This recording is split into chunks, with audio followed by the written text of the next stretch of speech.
The moment she stood in court, sobbing and accusing him of things he never did, Colin Reeve realized he wasn't just fighting for his marriage. He was fighting for his name, his future, his very soul. But when the lies got too deep and the trap too cruel, Colin made a choice. He wouldn't just defend himself. He'd burn down everything they built together, just to show her what truth really looks like. Let's begin. Colin Reeve's life didn't fall apart in pieces. It imploded in a single afternoon. A courtroom heavy with gasps and glares, a giant screen pulsing with fabricated sins, and his wife, Melanie, shedding theatrical tears like she'd been betrayed by the devil himself. He had sat still, his calloused hands trembling beneath the oak table, eyes locked on the judge as the footage rolled, his own face, his own voice, whispering sweet filth to a woman he'd never seen in his life. And there she sat, Melanie, with every detail perfect, blonde waves, navy dress, practiced heartbreak. Colin's name was smeared through fake text messages, deepfake video calls, and false financial transactions. The courtroom swallowed every fabricated frame like gospel. The judge gave him 2 weeks to build a defense, but it felt like a countdown to execution. Shattered, Colin turned to the only person he trusted, Ari Mendoza, an ex-military cybersecurity analyst turned freelance tech for hire. Ari's apartment was a maze of wires, glowing monitors, and a constant hum of danger. Together, they plunged into the digital abyss to untangle the web that had ensnared Colin. What they found was deeper than deception. It was betrayal scripted in pixels. Deepfake videos, eerily lifelike voice simulations, and crypto transfers traced back to someone who shouldn't even exist. Lacey Rhodes, the woman in the videos, was no one, just a ghost built from stock photos and dead domains. And worse, all the fake interactions had been timed while Colin was verifiably clocked into his 12-hour shifts at Meridian Tech. She's not real, Colin whispered, hands shaking, but someone had used her. And Ari found him. Vincent Locke, mid-30s, handsome, arrogant, flaunting designer watches and empty crypto buzzwords. A mentor, helping Melanie turn her wellness blog into an empire. He was in every tag post, every networking selfie, every late-night strategy session. Excuse Melanie had fed Colin for months. I thought she was chasing her dream, Colin muttered. She was chasing mine, to ruin it. Ari pulled deeper. Server logs, social trails, metadata fingerprints. Locke was the architect. Melanie wasn't a pawn. She was a partner. Colin's fists clenched as surveillance files loaded. They did all this just to erase me. A week of planning followed. Cyber tracking, surveillance installations, GPS bugs under Locke's BMW, microphones under his Will Wells. Colin became someone else, sharp, deliberate, watching the man destroy his life from a distance. And then came a call. Locke's voice piped into the van. Cry on cue, baby. The judge needs to believe you're the wounded wife. After the ruling, we're free, house, money, and no more sneaking around. Colin didn't cry. He smiled. The courtroom was colder this time, but not because of the air, because Colin Reeve was no longer the man who'd sat frozen and heartbroken just 2 weeks earlier. This time, his eyes didn't beg. They hunted. Melanie looked stunning again, in a dress that was both modest and magnetic. She played her role like an actress born for the stage, graceful, fragile, wounded. Her attorney, oozing confidence, stood and began the final act. Your Honor, we ask the court to finalize the dissolution of the marriage with full spousal support and exclusive ownership of the marital home, due to the emotional devastation caused by Mr. Reeve's betrayal. Judge Morrison turned toward Colin's table. Mr. Brennan, any rebuttal?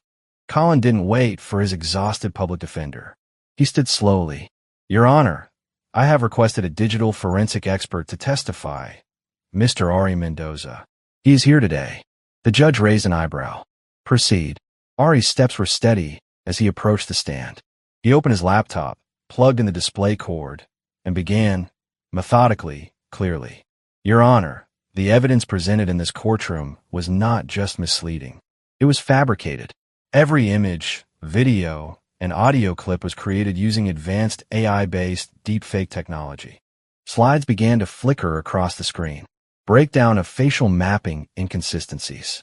Audio waveform analyses. Frame anomalies. Ari explained each artifact with clarity, showing how the videos had been artificially constructed using software platforms that required hundreds of reference images and hours of voice sampling. Meline's mask started to crack. The crypto transactions, her attorney interrupted. Explain those, Mr. Mendoza. Ari clicked to the next slide. They originated from the couple's joint business account. Specifically, from times when only Meline Reeve had access to the ledger. Each transaction was transferred to a digital wallet associated with a shell company, owned by this man. He hit the final slide. A full-page image of Vincent Locke, complete with his business ties, server logs, and hosting addresses. A wave of gasps filled the room. Meline's hand shook. Her lips parted. This is absurd. Her attorney snapped. Pure fiction. Not fiction, Ari said calmly. Listen.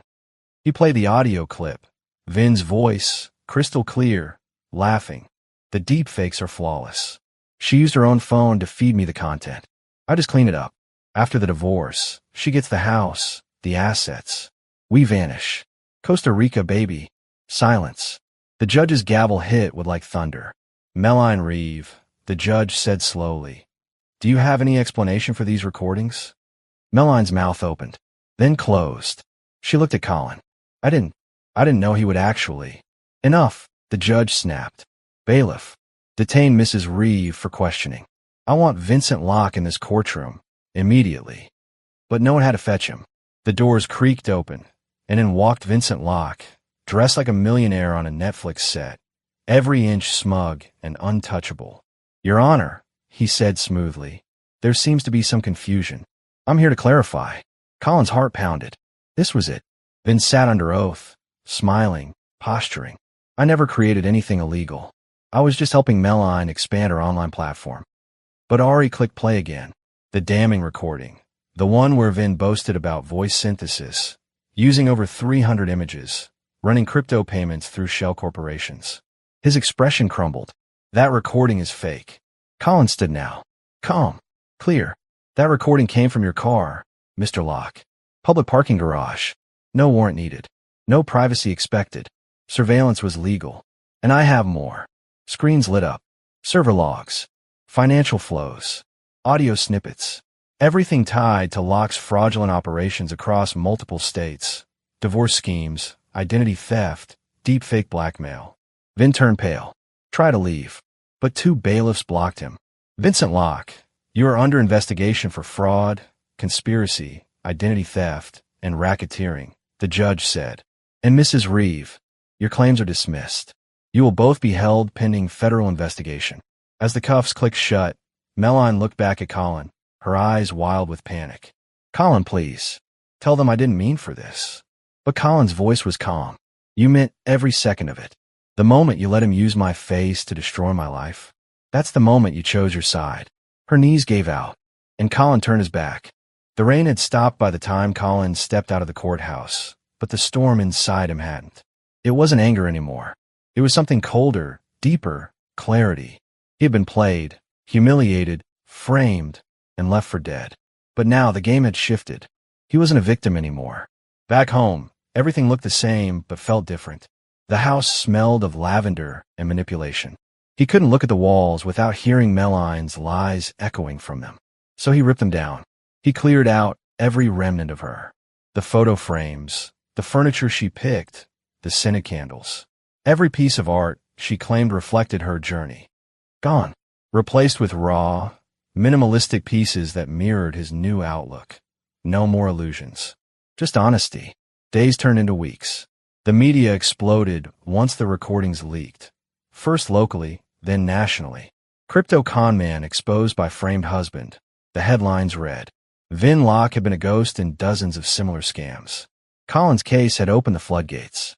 FBI agents raided Locke's properties. A digital crimes task force was formed in collaboration with Ari, who was now consulting for law enforcement agencies. A multi-state indictment came down hard. Wire fraud, identity theft, racketeering, criminal conspiracy. Meline? She folded fast, offered up every bit of data, every secret recording, every email exchange to save herself from a life sentence. But even with her cooperation, she couldn't undo what she did to Colin. She pled guilty 2 years in minimum security prison, 5 years probation, restitution, public disgrace. But even prison was too kind. One morning, Colin received a letter, neatly folded, hand-signed.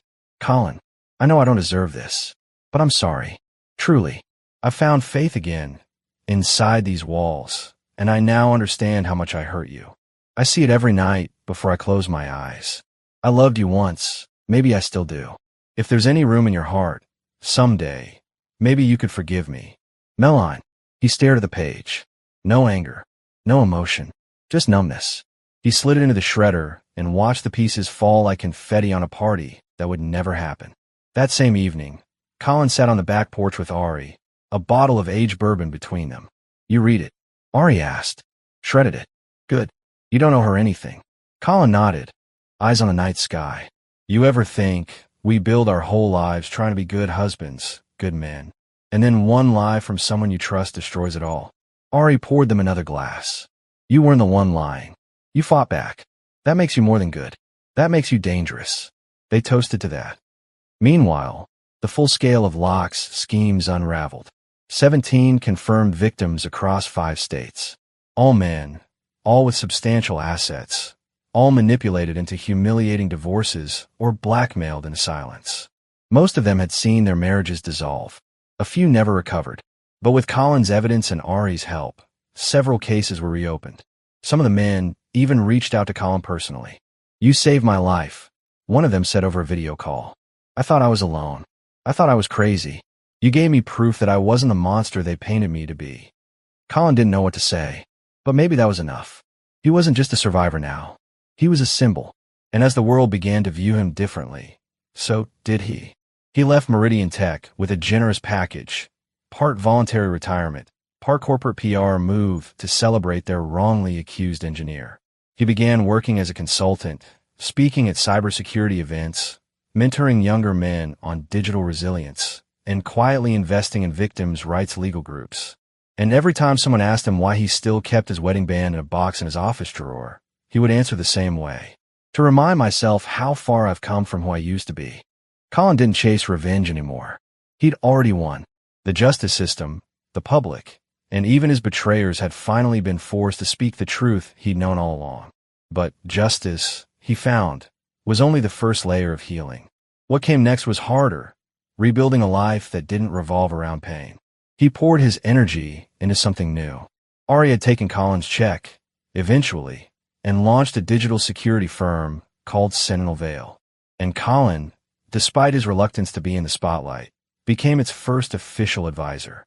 Together, they focused on digital forensics and deepfake defense, creating courses, developing response protocols, and offering services to people who feared they'd become the next target. But Colin's revenge wasn't in destroying anyone anymore. It was in success, in rising so high that those who tried to bury him could only watch from below. He bought a new property just outside Santa Barbara, 3 acres apiece. The house had sea-facing windows, a garden of succulents, and a fireplace he lit every evening with a glass of scotch in hand. He took up painting, something he hadn't done since college. Not for profit, just for silence, for clarity. And then came the invitations. News outlets wanted interviews. Documentarians wanted rights. One Netflix producer sent a 6-figure offer to license his story. He declined them all. He didn't want to be a celebrity. He just wanted to breathe again. But not everything stayed quiet. 6 months after the trial, he received another envelope. Not from Meline. This one came from a lawyer representing a woman named Natalie Brooks, another one of Locke's victims. Her husband had lost his job and reputation because of Locke's manipulation. But unlike Meline, Natalie never turned herself in. She'd fled with Locke, and both had been tracked and arrested weeks later in Panama. Natalie, desperate for a reduced sentence, offered something Meline never had: digital backups, files that Locke hadn't deleted, conversations between him and Meline before they began their scheme, recordings of Meline suggesting ideas, mocking Colin's loyalty, laughing about how easy it was to puppet him like a stupid golden retriever. It crushed him all over again. She hadn't just betrayed him. She'd enjoyed it. The rage returned, sharper this time, but different, focused. He contacted his attorney. I want every file legally submitted to the Federal Claims Division, Colin said. And I want Meline's probation reviewed. The lawyer blinked. You want her sentence increased? I want it re-examined, Colin said. If the court still believes she deserves 5 years probation after laughing about turning my life into a joke, then I'll accept that. But I want a system to see what she really was. What she still is. A motion was filed. 2 months later, a new hearing was granted. Meline, wearing state-issued beige and handcuffs, was brought into the courtroom. Colin didn't speak a word. He let the evidence speak for him. The recordings, the laughter, the sheer cruelty. The judge, disgusted, revoked her probation. Meline was escorted back to prison. This time, with no option for early release. And Colin, he walked out of the courthouse with the same quiet smile he'd worn the day Vin was handcuffed. It wasn't revenge driven by rage anymore. It was revenge rooted in truth, in making sure the whole world saw her the way he now did, clearly, completely, without the mask. That night, he stood on his porch, the ocean breeze sweeping across his face. He didn't feel triumphant. He felt free. Ari joined him the next day. You did it, Ari said. No more courtrooms. No more battles. You're free. Am I? Colin replied quietly. Or am I just learning how to live again? Ari smirked. Both. But for what it's worth, I think you're better now than you've ever been. And Colin, for the first time, believed it. It had been a year. A full calendar year since Colin Reeves stood in that courtroom and watched the world turn upside down, then right itself again. And now, on the quiet morning of that anniversary, he brewed his coffee the same way he always did. Black, bold, no sugar, no more compromise. The sun stretched across the granite countertops of his new kitchen, touching everything he had rebuilt with his own hands, without her shadow. Everything was calm, until the mail arrived. At the bottom of a stack of banking statements and a catalog for some overpriced outdoor grill he'd never buy, there it was again. Another letter. Same prison postmark. Same handwriting. From her. He didn't open it right away. He placed it on the table and let it sit there while he sipped his coffee and looked out at the sea. He wasn't sure why he let them pile up. Meline had written him 5 times now. He hadn't replied once. The last letter she'd sent, weeks ago, had been dramatic, begging him to tell the court she'd changed, asking for just one phone call. She wanted forgiveness. She'd lost everything. Her freedom, her money, her name, her carefully curated life. And now she wanted what she never gave him when he needed it. Understanding. He opened the new one. Colin, I don't even know how to begin this anymore. I'm not asking for anything. I just want you to know that I see it now. I see what I did. I wake up every morning with it pressing down on me like a weight I can't lift. I hear your voice in my dreams. Not angry, just disappointed. That hurts more than any sentence ever could. You didn't deserve what I did to you. I was selfish. I let myself be convinced you were the villain, so I could justify becoming one. I know you won't write back. I don't blame you. I just wanted you to know. I remember everything. And I'm sorry. Meline. Colin folded the letter once, neatly, and slid it back into the envelope. Then he placed it in a wooden box on the shelf, unshredded this time. Not because he forgave her, not because he was considering some moral reconciliation, but because this time it didn't matter. Her words didn't touch him anymore. She was no longer a part of his story. That afternoon, Colin hosted a small gathering. Just a few people. Ari, some of the other victims of Vincent Locke who had remained in touch. They laughed over barbecue, passed stories around like beers, and found comfort in each other's survival. One of the men, Scott, asked Colin, "Do you ever miss her?" Even a little. Colin shook his head. "No, I miss the idea I had of her. The version of her that never really existed." Scott nodded. "That's the hardest part, isn't it? Mourning someone who was never real. But the freedom after," Colin said, "that's real." Later that night, after everyone had left, Colin stood on his deck and looked up at the stars. He thought about who he was before all of it. Before the betrayal. Before the courtroom. Before the lies. He wasn't that man anymore. He was something stronger. Wiser. Dangerous. If you were the kind of person who thought you could break someone and walk away without consequence. He took out his phone and sent Ari a single text. "Let's take this global." A few seconds later, Ari replied, "Already bought the domain. SentinelValeInternational.com. We're going to save more lives, brother." Colin smiled. This wasn't revenge anymore. This was legacy, and it was just getting started.